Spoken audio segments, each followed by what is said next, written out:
don't know if you can see those crowds there, but there's a lot of people in here. This is really quite a lovely place to come and wander around, especially if you prefer not to be in big crowds. Allow us to reintroduce ourselves. Our name is GoingGoing.BackBack. In 2019, we had 3 kids under 5, a new minivan, and a house full of things. With our eldest due to start school in a few months, we decided it was now or never to take an extended vacation. And so we set off to explore the world and be back in time for his first day. We were several months into our trip when the pandemic hit and schools around the globe shut down. It confirmed the idea that was already brewing in our minds, that there was no better classroom than the one our kids were already in, the world. We sold our minivan, gave away everything that couldn't fit into a suitcase, and became full-time travelers. Join us as we very slowly travel the world, going, back, back. So here's where you'd get dropped if you were coming by taxi or by horse and carriage. But if you're coming on a tour bus, it's going to bring you all the way in. All the sites in Luxor have metal detectors at the entrance and scanners as well, so they'll scan your bags when you come in.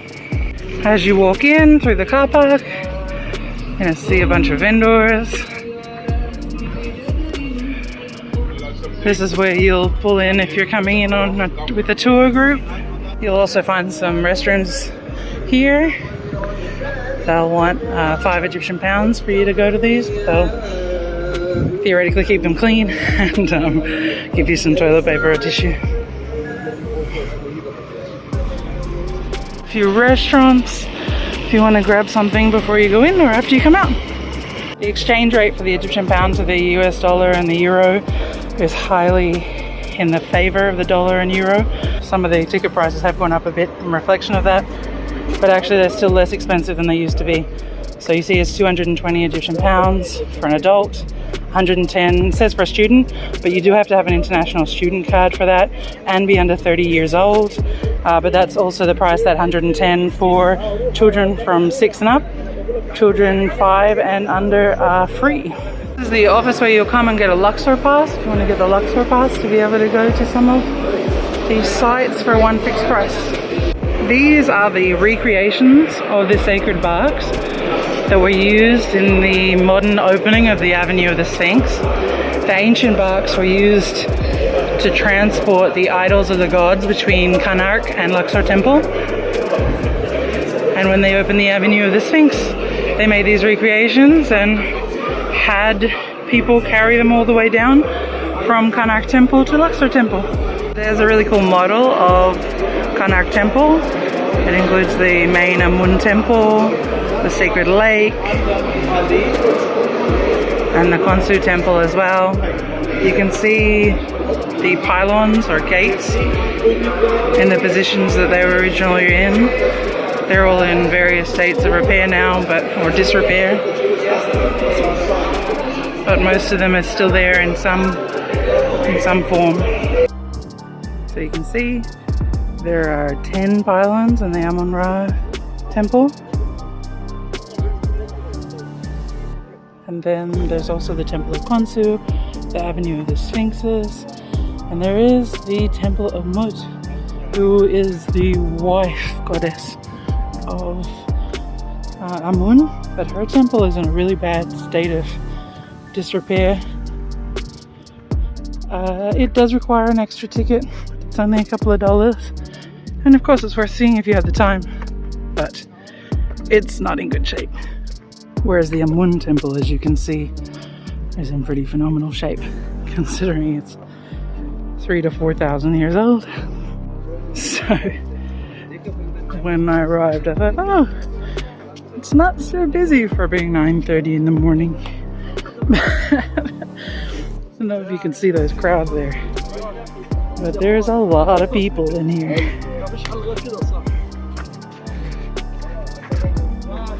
So this is maybe my 6th trip to Karnak, but I still haven't managed to make it to the open air museum. So I've come today by myself to try and get over there and see see what's over there. And inshallah, none of these crowds will be over there. I like how they've lined the sphinxes up here in a worst to best condition. You can see that there would have been images of the pharaoh, statues of the pharaoh, sitting right under the chins of the sphinxes. Here you can see some fairly intact pharaohs, so the ram's head is missing from the sphinx. And here you can see the ram's heads, but not so much of the pharaoh's heads. Right, so I'm exiting the main Amun temple and into the open air museum, where there are some reconstructions of some of the temples that had been moved or needed to be moved. I've not visited this part before, so I'm excited to see it.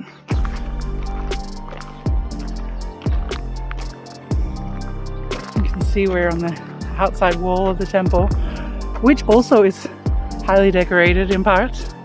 So if you have the time, worth coming out here too.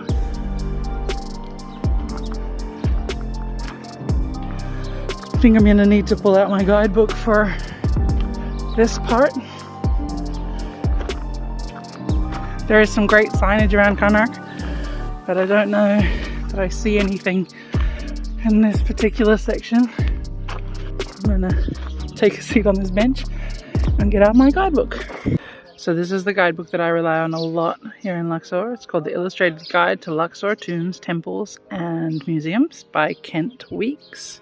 I got it from the Abudi bookstore opposite Luxor Temple, and it's hugely informative. And it says that as archaeologists working at Karnak found stones from earlier buildings that were reused in later walls and pylons, they removed and catalogued the blocks and stored them in this area here that became the open air museum. So in this one, you can see that archaeologists have needed to shore up what they've found. But you can still see huge chunks of the original, including the ceiling.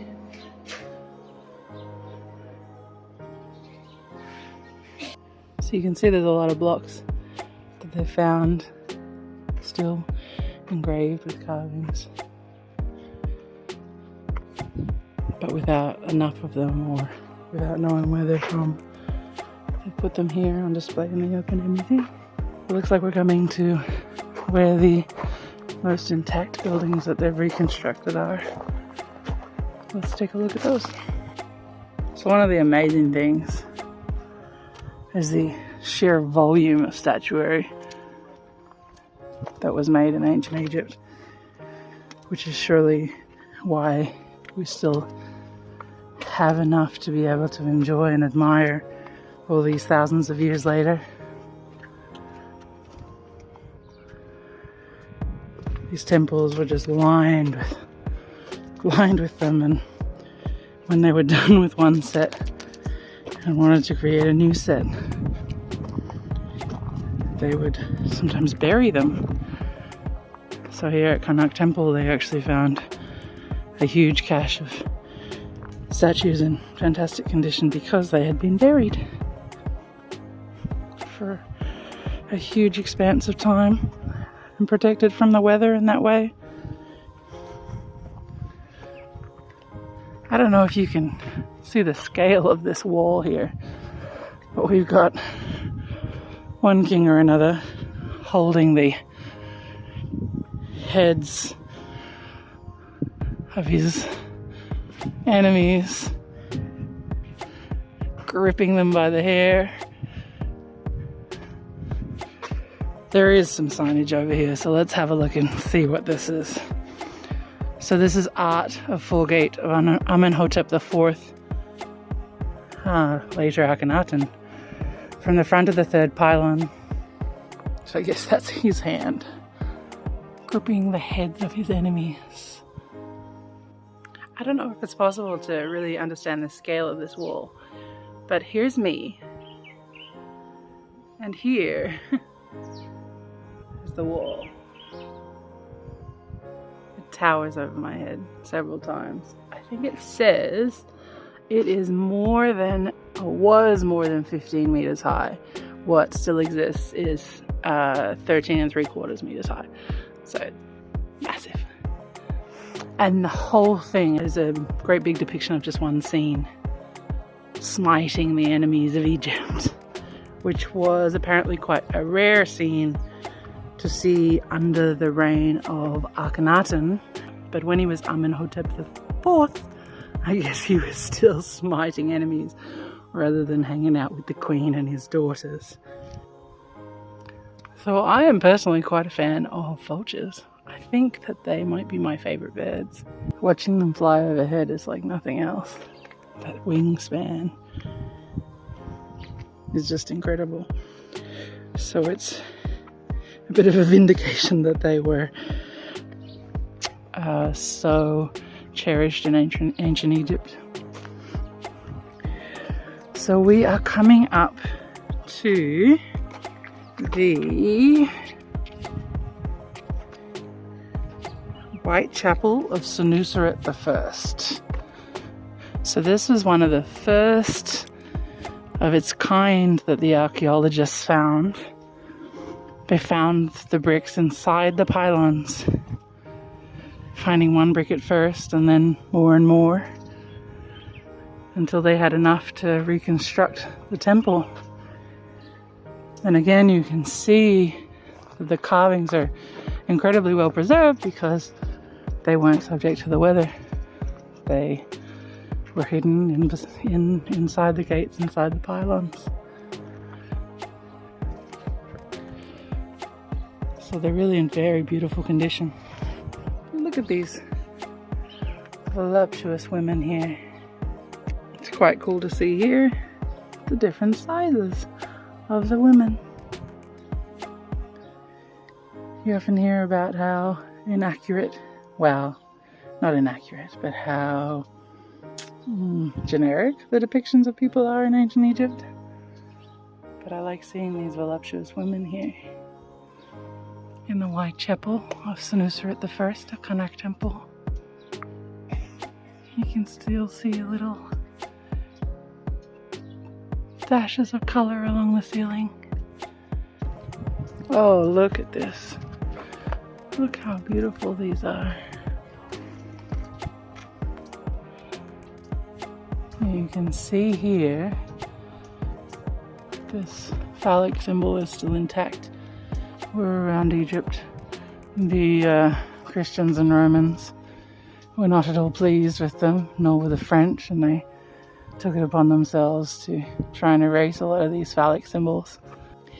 It is crazy to think that this beautiful temple was standing within the main Karnak complex.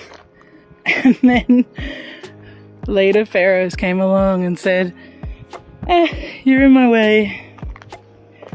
Let me just use you for rubble. Use you to fill in the brickwork of what I'm going to build instead. But I suppose we need to thank them, because it was that mentality that allowed this to be so well preserved over the millennia.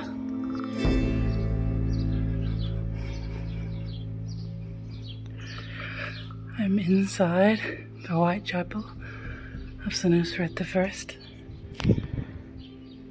The table of the bark where the priest would rest it. Oh, it's beautiful. I mean, it's just gorgeous. Look at them embracing each other. Look at this bee. Wow, its translucent wings. Each of the little legs. That owl. Wow. It is absolutely beautiful in here. Look at this.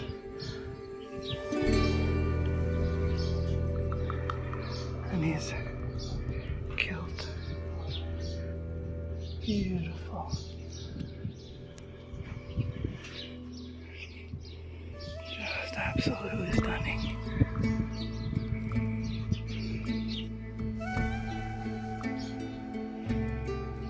So I am inside the Whitechapel of Senusret I, renowned for its beautiful reliefs, and they really are marvelous. Just absolutely stunning.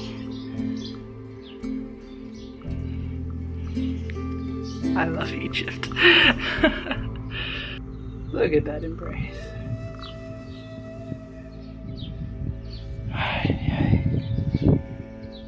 I don't even have words, it's so beautiful.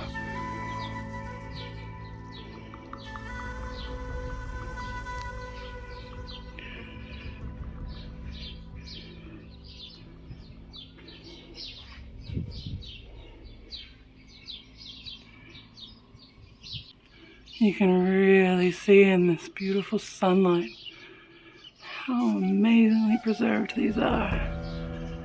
So thank you, builders for Amenhotep III, for preserving this beautiful chapel. So the chapel was actually the housing for the processional statue of the Ithyphallic god Amun during the so-called Festival of Min, which is why you're seeing those phallic symbols on the side. Here we have the calcite bark shrine of Amenhotep I, more romantically known as the alabaster shrine of Amenhotep I, which again was found almost intact within one of the pylons, in this case the third pylon of Amenhotep III. The chapel was the last station where the priests would set the bark, the boat shrines of the gods down so that they could rest, carrying the heavy shrines on their shoulders. And interestingly, the shrine is actually referred to in the Red Chapel of Hatshepsut. So they knew that it existed from that. And here it is intact.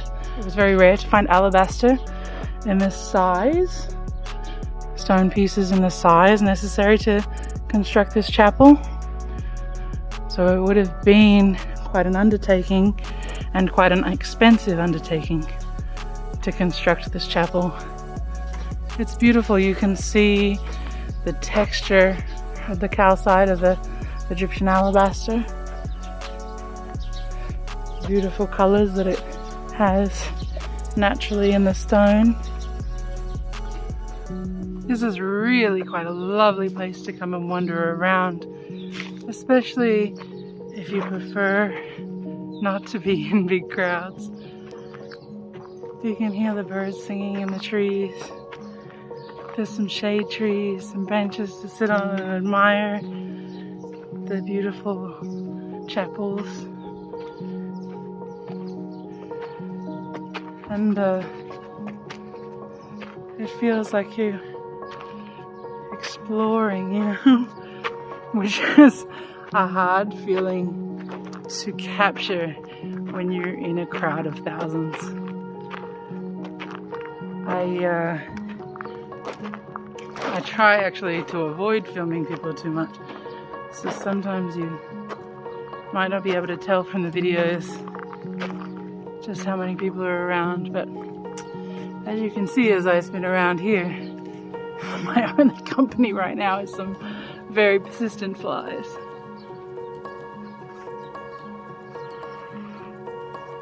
So this is beautiful too. I'm not sure where the stonework here has come from. There is some signage for some of the the three main chapels, but nothing here as yet. But you can see they've clearly managed to find an amazing amount of intact stones, which is, again, I suppose what happens when you a construction site for 2,000 years. Things go up, things come down. Fortunately, some of it that was taken down is still preserved. So one of the other things that I really enjoy seeing around these Egyptian sites is how much hand-holding and embracing there is. You see there? They're headless, but you can definitely tell that they're giving each other an embrace. And the same is true on all of these pillars here. It's the kings being embraced by the gods, which is quite a nice notion, to be embraced by those that you cherish, be embraced by those that you worship. That the gods that you worship are actually embracing you. Literally. Now, I don't know if the same kind of depictions were offered or were common for non-royals, for non-nobles, but I hope they were. I hope they had that same kind of mentality, that they were embraced, because we all need a little hug or handhold every now and then. There are some pretty nasty thorns here, so do consider wearing some closed shoes. So another absolutely fascinating aspect of things that archaeologists have learned from these temple, from these surviving temple illustrations, is what species of animals were present during that time. So they're able to track what birds existed, what animals existed, what animals were brought back from other parts of Africa and parts of the Near East. So this is the Red Chapel of Queen and also King Hatshepsut. It was constructed of red quartz and black granite. And again, the intact pieces were found within the third pylon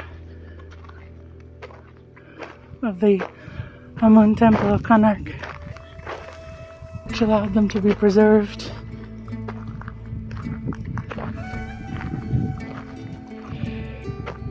It's quite a unique looking building for amongst the others around it. Here is the entrance. You can see that imposing black granite.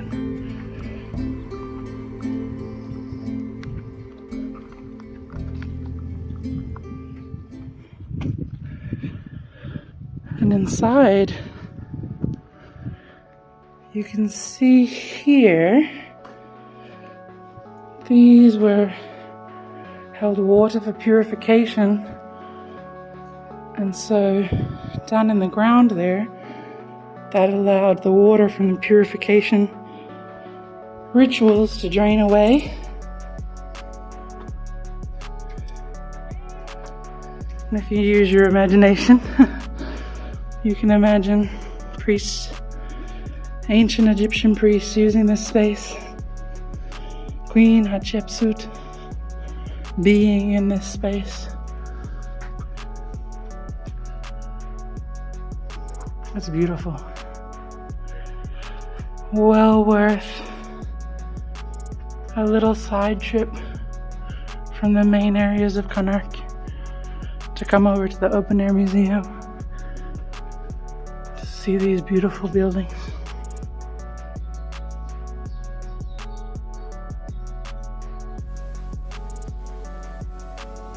Look at all these voluptuous women all around, one after the other. I mean, they might all be the same one, but either way, no doubt that there was voluptuous woman in ancient Egypt. So here in the Red Chapel of Hatshepsut, which was built towards the end of her 17-year reign, she's depicted as a man, but her pronouns are all in the feminine. So she is Madam the King. The story of Hatshepsut is absolutely fascinating. She was the daughter of the king. She was the wife of the king. She was the stepmother / aunt of the king. And fair enough, she decided she should be king too. So I found myself a bench to sit on, just to take a minute and take it all in. Each of these beautiful chapels, small but exquisite. Luxor really is everything. Alrighty, I am leaving the open air museum at Karnak Temple. Entry is included in the ticket price. But I've been here for probably an hour and a half or something. You don't need that long to visit. I just love it so much. I love to see the details. I love to be able to sit down and just feel the energy of a place. I really feel like I got to experience it. So during that time, I'd say there were maybe a dozen other people that came in to the area, and it's a large area, so there wasn't a second where it felt crowded. I did have to pause a second to wait to take a picture at one point. But really mostly had spaces within it to myself. It's beautiful. It's well worth a visit. The open air museum at Karnak Temple in Luxor, Egypt.